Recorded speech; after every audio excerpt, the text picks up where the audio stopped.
우리 옆 사람하고 인사하겠습니다. 사랑합니다. 축복합니다. 2026년 새해 복 많이 받으세요. 네. 네. 사랑하고 축복합니다. 무엇보다도 2026년 하나님을 향한 귀한 발걸음 위에 더욱더 하나님의 은혜와 풍성함이 같이 하기를 여러분께 간절히 소망합니다. 여러분은 예배가 끝나고 집에 가시면서 제일 많이 하는 말이 무엇입니까? 한 교회에서 성도들에게 예배가 끝나고 집에 가면서 예배에 대해서 어떤 말을 가장 많이 하십니까? 하고 가볍게 조사를 했답니다. 그리고 나온 답들이 그런 말들이었대요. 오늘 말씀 좋았어. 은혜가 되네. 오늘 목사님 설교 시원시원하네. 그런데 오늘 설교 좀 길었어. 찬양은 좋았는데 예배당이 좀 추웠던 것 같아. 근데 오늘따라 이렇게 나는 졸립지? 오늘 예배 어땠어? 오늘 예배 은혜 받았어? 어떤 분은 또 이렇게 말했답니다. 오늘 예배에 은혜는 있었는데 커피가 없어서 아쉬웠어. 뭔 얘기일까요? 은혜는 있었는데 카페인이 좀 부족했대요. 참 솔직한 대답들이죠. 근데 가만히 들어보면요, 공통점이 하나 있더라고요. 전부 내 기준에서 말을 했더라라는 겁니다. 내가 어땠는지, 내가 어떻게 느꼈는지, 내가 만족했는지, 이런 게 예배의 기준이 되었더라 하는 거죠. 가끔은 우리도 그렇지 않습니까? 오늘 예배 좋았어. 오늘 예배 말씀이, 찬양이, 성가대가. 그런데 가만히 생각해 보면요, 이 마치 예배가 좀 그런 느낌을 받는 것 같아요. 여러분들 넷플릭스 시즌 보셨습니까? 넷플릭스 시즌을 보고 밑에다가 별을 달아줘요. 오늘 별 5개 중에 3개. 예배가 그런 느낌이 가끔 드는 기분이 있다는 거죠. 우리는 나의 기분을 두고 나의 마음을 두고 예배를 바라볼 때가 많더라라는 겁니다. 그러다 보니 어느 순간 나도 모르게 예배가 하나님 중심이 아니라 내 중심이 돼서 그 예배를 점수를 매길 때가 있더라 하는 거죠. 오늘 말씀은 이 앞의 말씀 4장 20절에 나왔던 이 말씀에 한 여인이 예수님께 중요한 질문 하나를 던지고 있습니다. 사마리아 여인이 예수님께 이렇게 질문을 하는 거예요. 우리 조상들은 이 산에서 예배하였는데 당신의 말은 예배할 곳이 예루살렘에 있다이다. 우리는 어디서 예배해야 맞습니까? 우리 조상들은 이 산에서 예배를 드렸었는데 당신들은 예루살렘에서 드려야 된다고 말하지 않습니까? 근데 사실 이 질문이 굉장히 단순해 보여도요. 이 예배라는 걸 중심으로 볼 때 과연 그 예배의 주도권은 누구에게 있는가? 예배의 주도권이라는 것은 누구에게 있어야 하는가라고 하는 이 예배의 정답을 두고 하는 갈등 상황들입니다. 사마리아 사람들은 이야기하는 거예요. 전통은 이 산이다. 유대인들은 또 말하는 겁니다. 전통은 예루살렘이다. 서로 옳다고 주장을 하는 거죠. 그런데 이 두 사람 다 이 질문 가운데 공통점이 하나 있지 않습니까?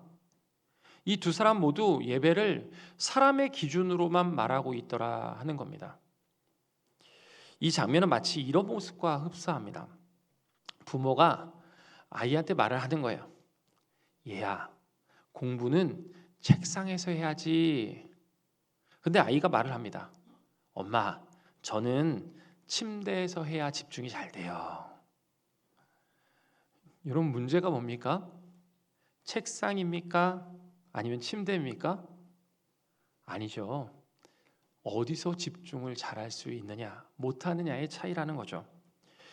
사마리아 여인의 질문도 똑같습니다. 어디서 예배하느냐 보다 더 중요한 질문 하나를 놓치고 있는데 그 질문이라고 하는 것은 바로 어떻게 예배할 것이냐라는 겁니다. 오늘 우리의 말씀은 참 우리 말씀 가운데 우리도 예배를 참 열심히 잘해내려고 노력하는 모습들이 보입니다. 오늘 예배 잘 드려야지. 은혜 잘 받아야지.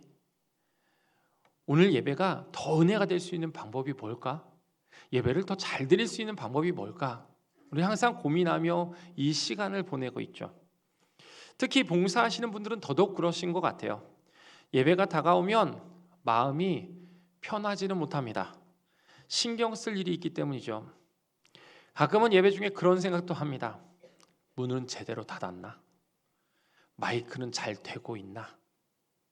오늘 소리가 왜 그러지? 시간은 맞게 되고 있지? 오늘 찬양을 드리는데 너무 키가 높은 거 아니야? 이번엔 실수 없이 해봐야지. 그러다 보면 예배의 자리가 은혜의 자리가 아니라 어느 순간 업무의 자리로 바뀌는 것 같습니다. 그래서 가끔은 하나님을 만나는 시간이라고 하기보다는 내가 잘했는지 못했는지 그냥 평가받는 시간이 되어버리기도 합니다. 한 집사님이 부모님을 모시고 여행을 갔다고 합니다. 그리고 그 여행 내내 생각을 했대요. 일정 잘 짰나? 식당 예약 괜찮았나? 부모님의 마음은 들었을까? 길이 너무 밀린 건 아닐까? 이렇게 고민하며 여행이 끝나고 나서 집에 돌아와서 곰곰이 생각하다 보니까 문득 이런 깨달음이 있더랍니다. 같이 있었는데, 분명히 같이 있긴 했는데 함께 하지 못했구나. 사랑하는 성도 여러분, 예배도 그런 거 아니겠습니까? 같은 자리에 앉아 있어도 하나님과 분명히 같이 있다고 나는 생각하고 느끼고 있는데 여러분의 그 마음속에 하나님과 함께하고 계신다라는 그 마음은 있으십니까? 예수님은 이 시간 우리에게 이렇게 말씀하십니다. 23절의 말씀이에요. 우리 23절 말씀 같이 한번 읽어보겠습니다. 아버지께 참되게 예배하는 자들은 영과 진리로 예배할 때가 오나니 곧 이때라. 아버지께서는 자기에게 이렇게 예배하는 자들을 찾으시느니라. 아멘. 아버지께서는 예배하는 자들을 뭐 하신다고요? 찾으신다. 예수님께서 분명하게 말씀하고 계십니다. 예수님께서는 하나님께서는 아버지께서는 예배하는 자들을 찾으시느니라. 우리는 항상 이렇게 생각합니다. 오늘 예배에서 하나님을 만나야지. 오늘 예배 가운데 은혜 받아야지. 근데 예수님은 정반대의 말씀을 하고 계시는 거예요. 예배하는 자들을 찾으시느니라. 예배는 우리가 하나님을 찾는 시간이 아니라 여러분 하나님이 예배자를 찾으시는 시간이라 하고 말을 하고 있는 겁니다. 창세기 22장에서 아브라함의 예배가 나옵니다. 그 예배에는요 찬양도 없었습니다. 성령의 임재가 함께하는 그 분위기도 조성되지 않았습니다. 또 그 예배는 설명도 없었습니다. 오직 하나만 있다면 하나님의 부르심과 아브라함의 응답만이 있었습니다. 하나님께서 아브라함에게 말씀하십니다. 아브라함아. 아브라함이 대답합니다. 내가 여기 있나이다. 하나님께서 계속해서 말씀을 이어가세요. 너의 아들, 너의 사랑하는 독자 이삭을 데리고 와서 모리아 땅으로 데리고 가라. 그리고 내가 너에게 일러준 그 산, 거기서 그를 번제로 드려라. 여러분 이 말을 들은 아브라함의 그 마음은 어떤 마음이었겠습니까? 100세에 낳은 아들, 정말 은혜 아니면 낳을 수 없던 그 아들, 평생을 살면서 그렇게 기다려왔던 그 아들, 정말 세상 무엇과도 바꿀 수 없는, 심지어는 나의 생명과도 바꿀 수 있는 그 아들, 하나님께서는 그 아들을 하나님께 드려라 하고 말씀하시는 겁니다. 아브라함이 있던 장소부터 그 산까지의 거리가 3일이라고 합니다. 도착한 산에서 종들을 산 아래다 두고 아들과 둘이서만 산을 올라가죠. 그리고 그 산에 올라가서요, 아들과 함께 번제에 쓸 나무 가지들을 모읍니다. 여러분, 이 순간순간들, 그 시간들이 이 아브라함의 마음에 어떠한 마음을 가져왔겠습니까? 하나님, 왜 그렇죠? 이게 정말 맞습니까? 이거 정말 너무하신 거 아닙니까? 아니, 그럴 거면 왜 주셨습니까? 그 마음 가운데 아브라함은 10번이고 20번이고 이 말을 하고 싶었을 겁니다. 그런데요, 아브라함은 한마디도 하지 않습니다. 하나님 앞에서 침묵하며 묵묵히 이렇게 얘기하는 거예요. 주님, 여기 있습니다. 그리고 그 하나님의 말씀에 따라 이행하려는 그 순간 하나님께서 그를 멈추시며 말을 합니다. 너가 너의 아들까지, 너의 독자까지도 내게 아끼지 아니하였으니 내가 이제야 너가 하나님을 경외하는 줄을 알겠노라. 여러분, 병원에 가면요, 우리가 제일 먼저 하는 일이 뭡니까? 접수. 그렇죠.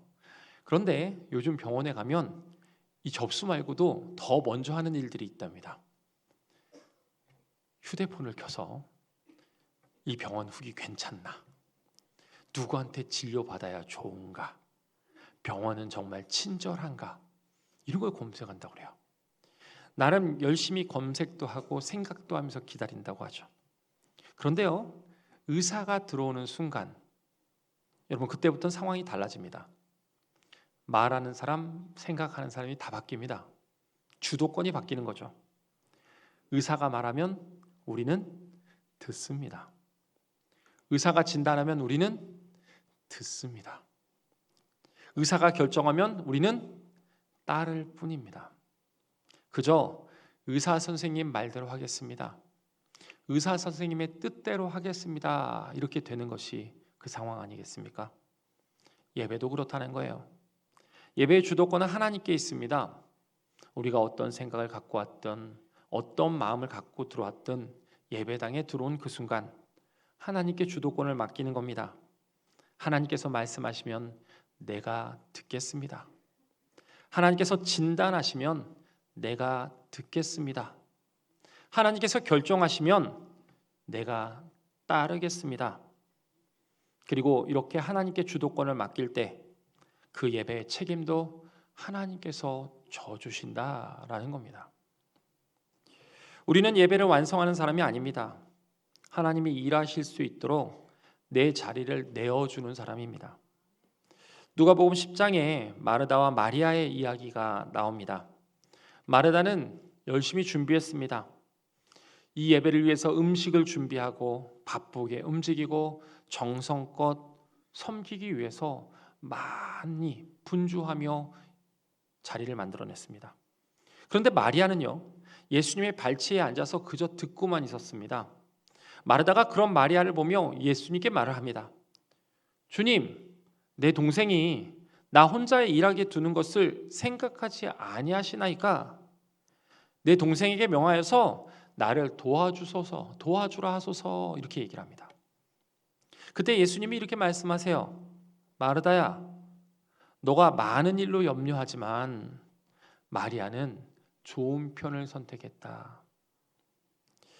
예수님께서 하신 이 말씀은요, 마르다가 틀렸단 말이 아닙니다. 그 상황의 주도권이 누구에게 있어야 되느냐라는 걸 묻는 겁니다. 마르다는 자신이 하는 일을 앞세웠고 마리아는 말씀하시는 예수님을 앞세워서 주도권을 맡겼습니다. 한 예배자가 이런 이야기를 했습니다. 예배는 120%의 노력으로 준비하고 0%의 힘으로 예배할 때 하나님의 임재를 경험할 수 있다. 이 말은 준비는 그만큼 철저하게, 준비는 최고의 공을 들여서 내 능력 그 이상으로 준비를 하는 것이 맞지만 예배가 시작되면 나의 모든 것을 하나님께 맡기고 모든 것을 내려놓을 수 있을 때 하나님의 임재를 경험하더라라는 겁니다. 그 주도권이 누구에게 있느냐라는 거예요. 마르다에게 일하지 말아라, 봉사하지 말아라 말하고 있는 것이 아닙니다. 이게 잘못되었다는 말도 아닙니다.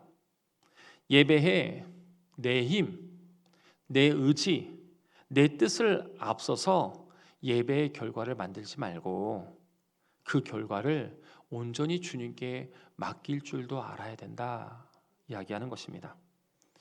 주님이 앞설 때 예배가 살아나는 거죠.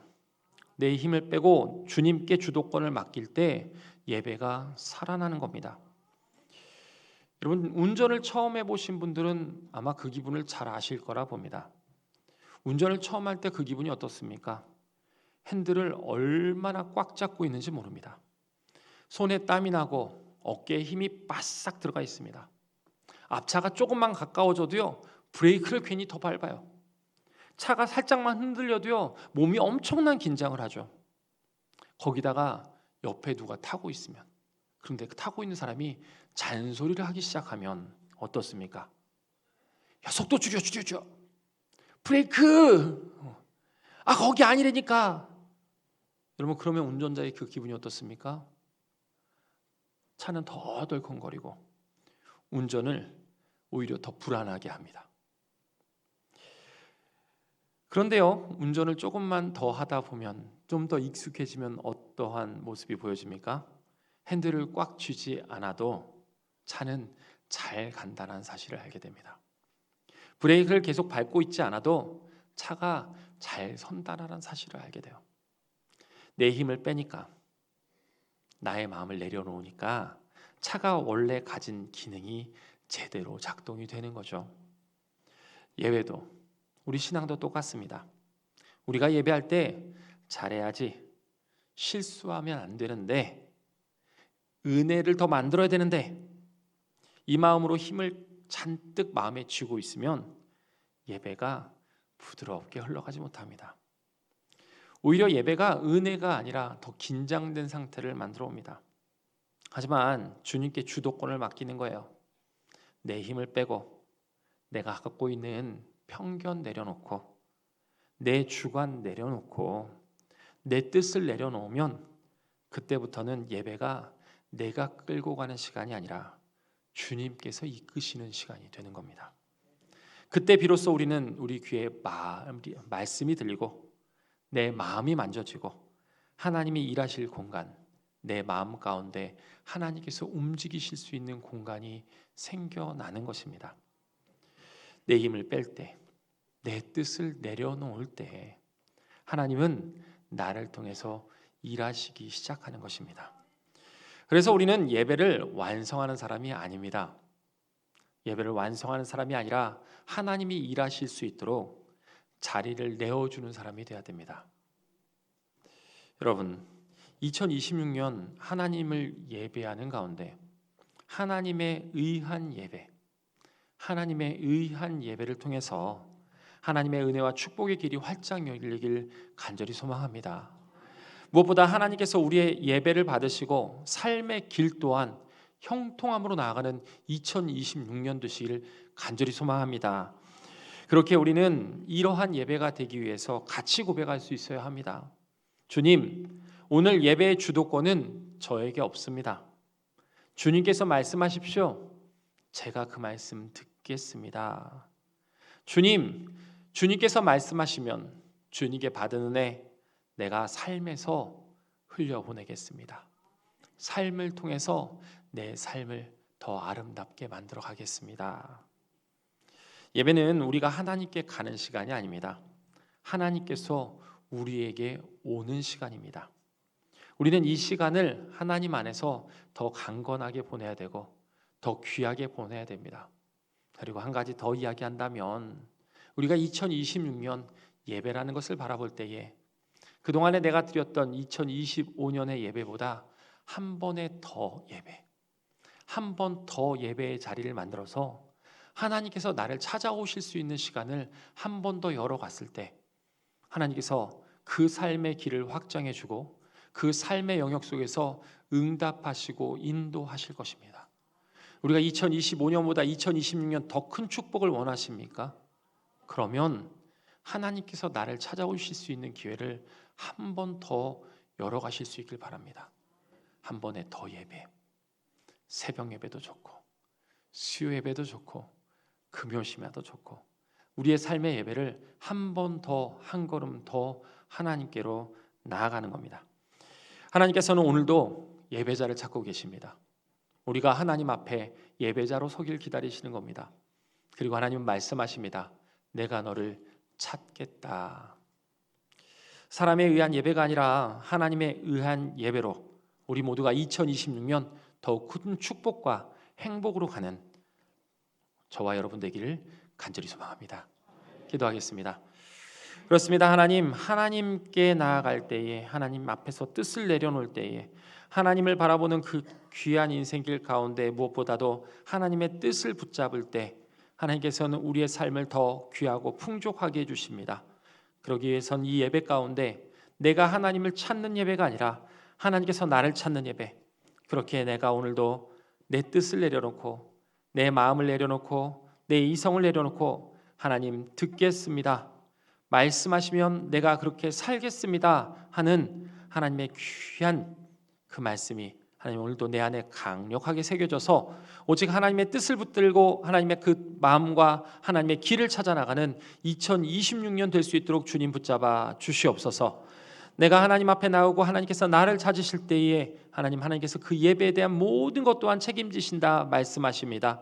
하나님 예배 가운데 우리의 마음이 하나님의 뜻을 읽게 하여 주시고 응답 내려놓으시고 무엇보다도 이 세상을 살아갈 때에 하나님의 형통함 속에 살아갈 수 있도록 먼저는 참된 예배자로 하나님께 나아갈 수 있도록 주님 붙잡아 주시옵소서. 하나님께서 세워주시는 하나님의 귀한 인생 가운데 하나님께서 주관하심을 믿고 주 예수 그리스도의 이름으로 간절히 소망하며 기도하옵나이다. 아멘.